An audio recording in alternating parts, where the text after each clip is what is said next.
you're watching GVTV News. Thanks, Gloria, and I'm Randy Hansen. In today's World News headlines, White House faces calls to prosecute and fire CIA officials for torture. And U.S. hands over control of Afghanistan's Bagram prison after torture finding released. And psychologists who helped devise torture methods defend CIA program. And APA holds psychologists accountable for creating torture program. And threat of government shutdown renewed as Dems oppose Wall Street deregulation added to spending bill. Medical students and activists stage nationwide die-ins over Eric Garner decision.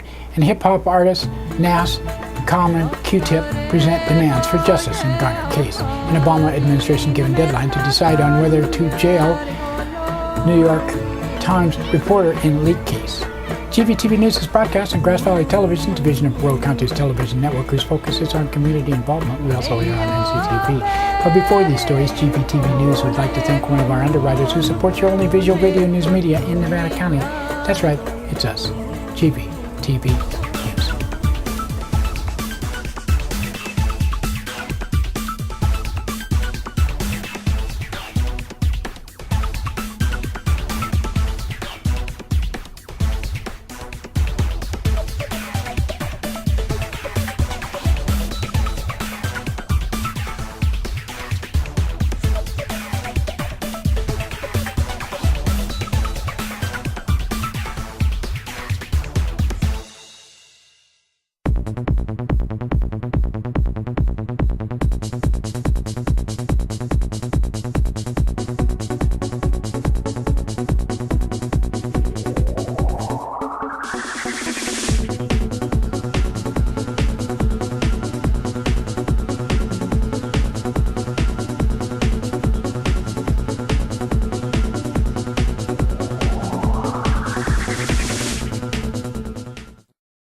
In today's first world news story, the White House is facing new pressure at home and around the world to hold officials accountable for CIA torture.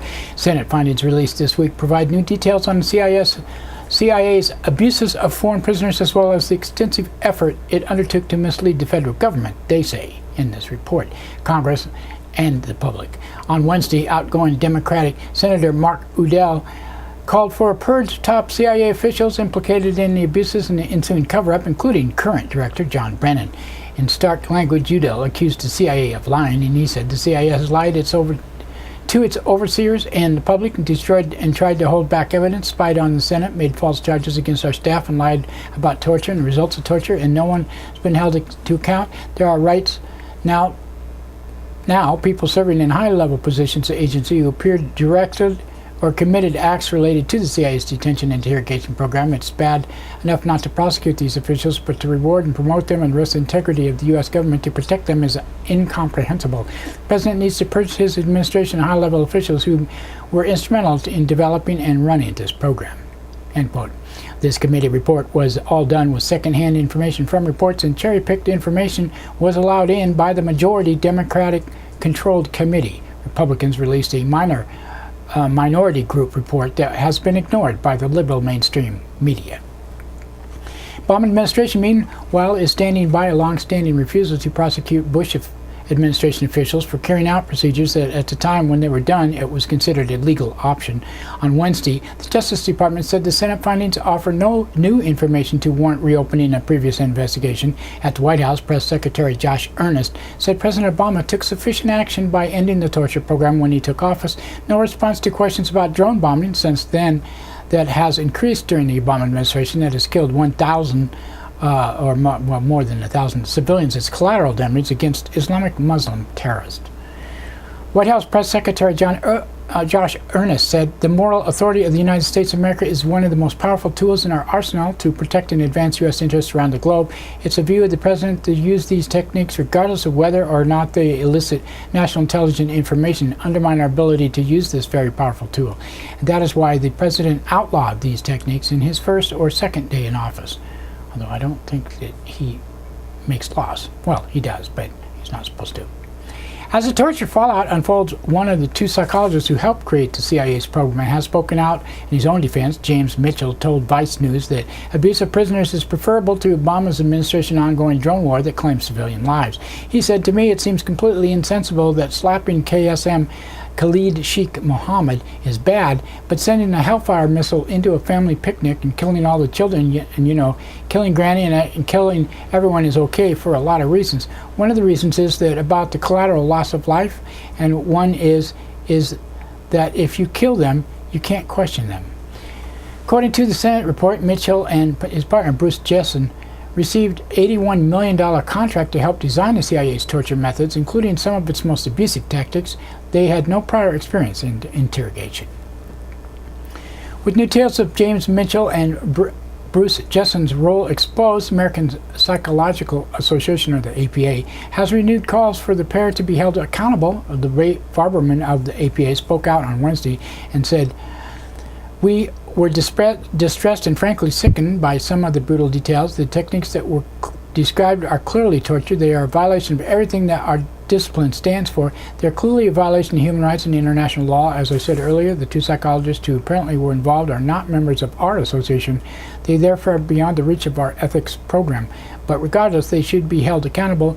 If these allegations are true, they should be held accountable for very serious violations of U.S. law and international law."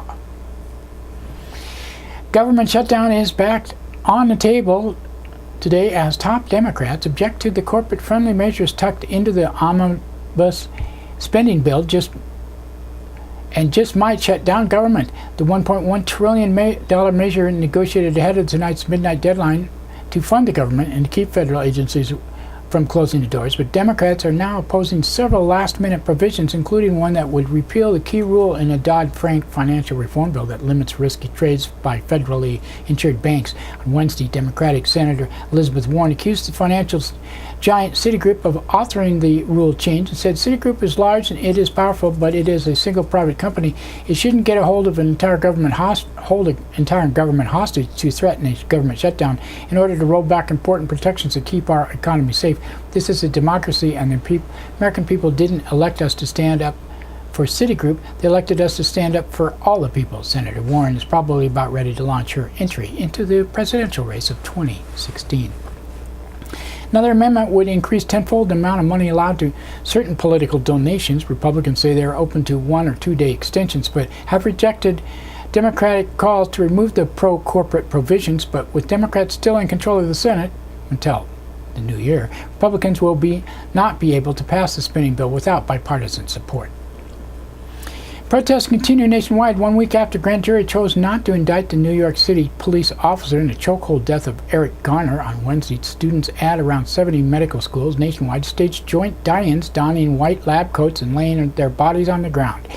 In New York City, the group Pictured the Homeless staged a rally at the right-wing Manhattan Institute before a march to Penn Station, where they held a die-in for 11 minutes. That's 11 for the amount of times Garner repeated his last words, "I can't breathe." Protesters called for the repeal of the NYPD policy known as broken windows. And Scott Andrew Hudson said, "This is not valid theory. It is used to harass the poor and people of color and the homeless." And Marcus Moore said, "It basically focuses on issues that are not really a crime, that you could just get a small ticket and you don't have to be taken down in handcuffs to central booking. It's ridiculous." Unquote. The group New York Justice League presented a series of demands to state officials in a rally at City Hall on Wednesday. The Justice League's agenda included firing the officers who killed Garner, Daniel Petalio, and appointment of a special prosecutor in the investigation of the case. The group was joined by prominent hip-hop artists Nas, Common, and Q-Tip, as well as music mogul and activist Russell Simmons. A federal judge has given the White House a deadline for the next Tuesday to decide whether it will prosecute New York Times reporter James Risen. The government has ordered Risen to testify in a trial of a former CIA officer, Jeffrey Sterling, who is accused of giving him classified information about the agency's failed operation to deliver faulty nuclear bomb blueprints to Iran. Risen has fought his subpoena for years, but lost an attempt to bring the case before the Supreme Court in June. If the Obama administration now forces him to testify, Risen has said he is prepared to serve jail time rather than to reveal his source. And that's it for the world news today. Now, another thanks to one of our underwriters who supports your only visual video news media in Nevada County. That's right, it's us, GVTV News.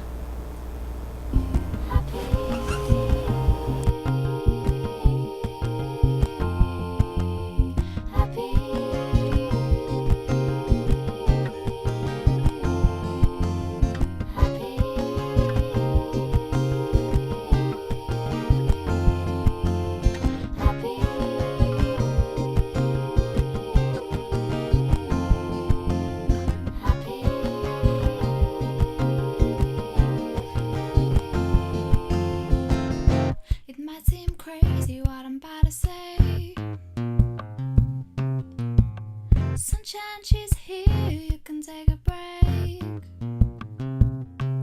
I'm a hot air balloon, I could go to space. With the air like I don't care, baby, by the way. Because I'm clap along if you feel like a room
That's right, it's time for the police blotter. Pictures in the blotter not from these actual events, but used for visual aid only. These public records are obtained from daily logs issued from Nevada County law enforcement. Grass Valley Police Department on Tuesday, 9:17 a.m. A woman from Highway 49 in West McKnight Way reported that she honked at a man for speeding and he made a hand gesture like a gun. 10:01 a.m., caller from 700 block of Freeman Lane reported illegal dumping of bags of leaves into a dumpster. 11:48 a.m., a woman from 300 block of Olympia Park Road reported items had been taken from her purse. 12:39 p.m., caller from 100 block of Glasson Way reported theft of a vehicle. 12:46 p.m., a woman from 100 block of South Church Street reported someone stole her umbrella. She was belligerent and advised dispatch to get the GD thief. That's what you're paid for. When contacted, she said she was not sure if the umbrella had been stolen and she had misplaced it, but she needed an umbrella because of the coming storm. She said she bought it at the thrift store for $5 and asked the officer for money to replace it. 12:56 p.m., a woman from 200 block of Dorsey Drive reported her boyfriend was being mean to her, so she locked him out of the apartment. And 1:53 p.m., a caller from 300 block of Sutton Way requested a welfare check on a 3-year-old whose mother was possibly under the influence of a controlled substance. She appeared possibly under the influence of marijuana, and the child was okay. 2:29 p.m., a caller from the 800 block of Sutton Way reported a man panhandling. He then was reported to be in the 600 block but could not be located. 3:44 p.m. a woman from 200 block of Dorsey Drive reported a man broke into her apartment, stole coins. He denied it, and she did not want to press charges. 3:59 p.m. a caller from 1000 block of Sutton Way reported 10 people around a motorhome loitering and smoking marijuana. They were moving on. And 4:01 p.m. a caller from 100 block of Pleasant Street reported someone broke into a residence, possibly using a key. And 4:44 p.m. a caller from 1000 block of Sutton Way reported a woman tried to shoplift items. And 5:15 p.m. a caller from 200 block of Sutton Way reported possible attempted burglary. 6:31 p.m. a man from 100 block of Mainhart Drive reported theft of his garbage from the garbage can in front of his house.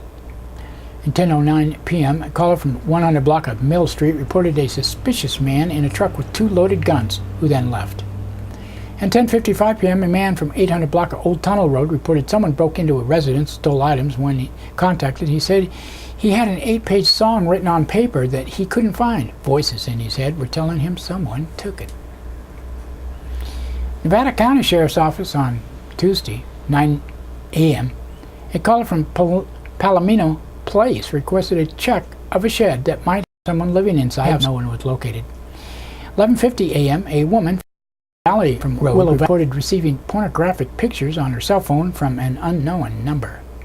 And 12:11 p.m., a woman from 13,000 block of Day Road reported a man had trashed her bedroom. And 1:25 p.m., a caller from 13,000 block of Spenceville Road reported several thefts.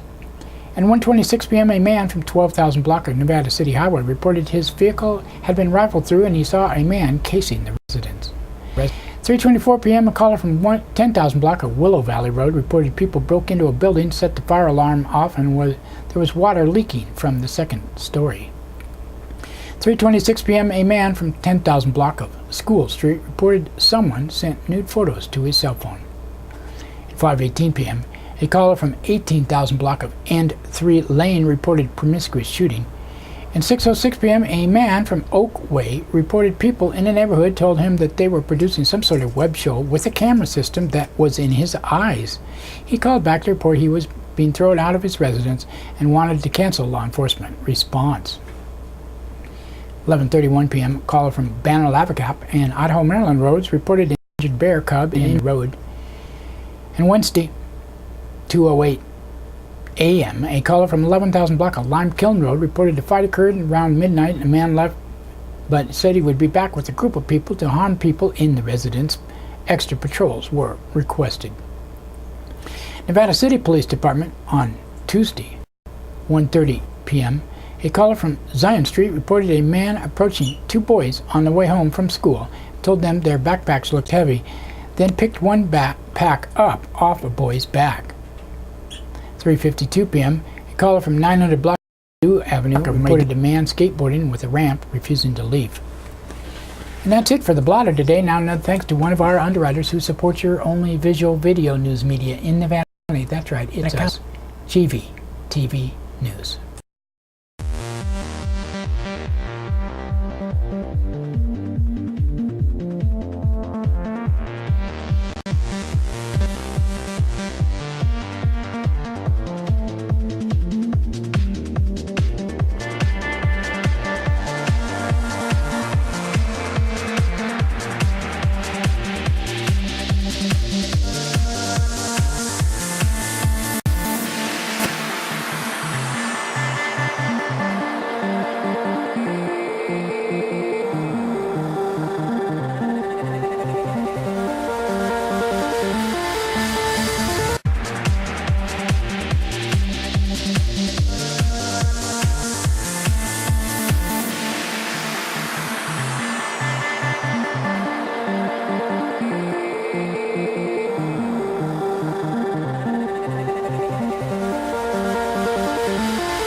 In today's local news headlines, and the beat goes on, drummer John Bassa keeps Nevada County in sync.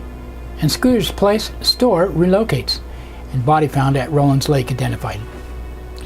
In our first story, it was summer of 1965 and Shea Stadium in New York was packed. Film footage from the historic Beatles concert showed audience members screaming and crying, even fainting. In fact, the crowd was so loud that it was hard to hear the music, but way up in the stands, amid the sea of 55,000 fans, 15-year-old John Bassa had heard enough to change the course of his life. When asked what inspired him most about that day for Bassa, it was easy, one-word answer: Ringo. The simple yet infectious rhythm, the early Beatles tunes meant that less than a year later, Bassa would easily play his new drum along with every Beatle tune on the radio. Since a hot August day in '65, Bassa says the drums have led to a rich and fulfilled life. For more than 4 decades, he has been playing in combos, jazz bands, rock bands, marching bands, and orchestras. After studying with the Tony Monforte Modern School of Drumming in Bingham, New York in the late 60s, Bassa enlisted in the Army at Fort Ord. In addition to play for the military band, he spent the next decade in the Army traveling through Europe, Asia, and the United States, all the while playing the drum. I spent my entire time in the service drumming, he said. I was not a ground pounder, I was a drum pounder. His experience in the military band taught him versatility as performance across the globe, calling for anything from marching music to classical to Dixieland to jazz to funk. But his favorite is always and will be rock and roll. Bassa played percussions in a musical in 1776 with the Baumholder Theater Group, Bad Kreuznach in Germany, and in a production of Jesus Christ Superstar with the Monterey Theater Group. Locally, his performances are too numerous to mention, such as playing for the King and I, Community Asian Theater in Sierra, and the Nevada County Concert Band, the Sierra Master Choral Orchestra with the J. Lacey Trio, and Stamp Mill Stompers, and a more recent group, Dave and the Cool Beans. But these days, Bassa says he gets his biggest reward from teaching the next generation of drummers in the John Drum Studio inside Soundcheck Music Center in Grass Valley. In addition, his mornings are spent teaching drumming at Lyman Gilmore Middle School. I love watching kids light up the first time they're able to play their favorite songs, said Bassa. Each time I get to relive the joy I felt at that age. I've had between 200 and 300 students in Nevada County. Bassa started his students out teaching the basic drum set work, reading percussion notes, and introducing them to rhythm, rock, funk, jazz, and blues, and more. His students range in age from 8 to 60, and the good ones stick with it between 4 or 5 years. Bassa routinely organizes shows where he can showcase his students' talents. I started playing drums in the 6th grade, said Nevada Union High School freshman Tanner Wilson Grabowski. After playing in the band, I wanted to take lessons privately from Mr. Bassa. I like how he does it, so you can understand. I've taken lessons from him for 3 years. 14-year-old Ty Baldwin saw Bassa perform at the Nevada Theater and knew he wanted to take drum lessons from him. I've been taking lessons for 2 years from him, said Baldwin. He's nice and he's a good teacher. Bassa's goal is to teach what he learned, versatility, and he appears to be succeeding. When his students were asked what kind of music they like to play, each had a tough time deciding. I like them all, said Baldwin.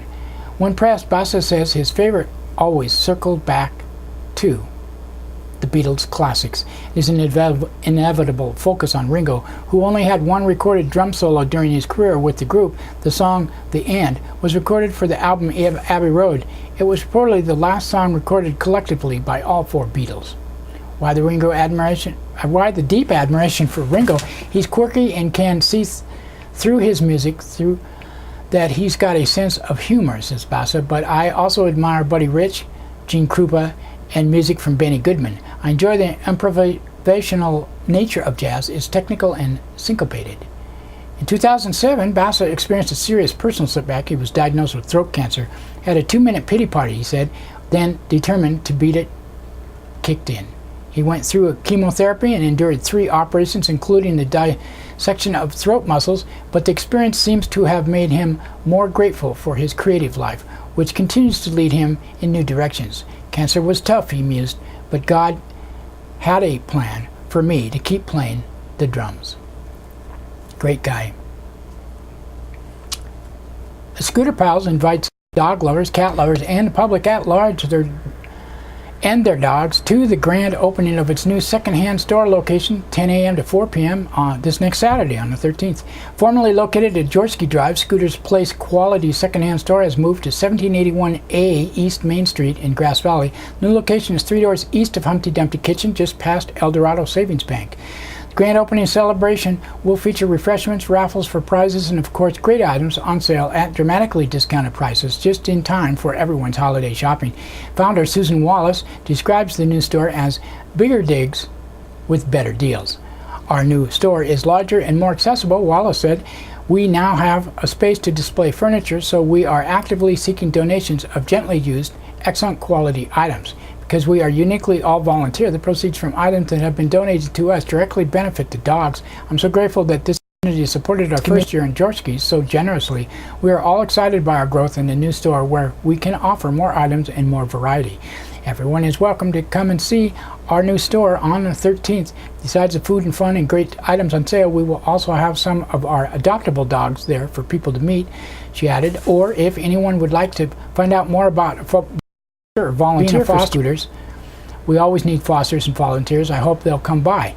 We'll have information on hand and we'd love to meet them. Scooter Pals, founded in 2008, is an all-volunteer last chance animal rescue in Nevada County and has saved over 2,000 dogs and some cats. Good for that, huh? I'm a cat lover myself. Scheduled to be put down in high kill shelters, the group has also helped rehome many more whose owners couldn't keep them, so those animals never entered a shelter. Besides the fact that Scooter Pals is completely volunteer, its sanctuary program and rehabilitation and training program make it unique among local animal rescues. If you want more information about them or the work they do, you can call them at 350-2099. That's 350-2099. That's 530 zip code. Or visit them, scooterpals.org, or on Facebook, facebook.com/scooterpals.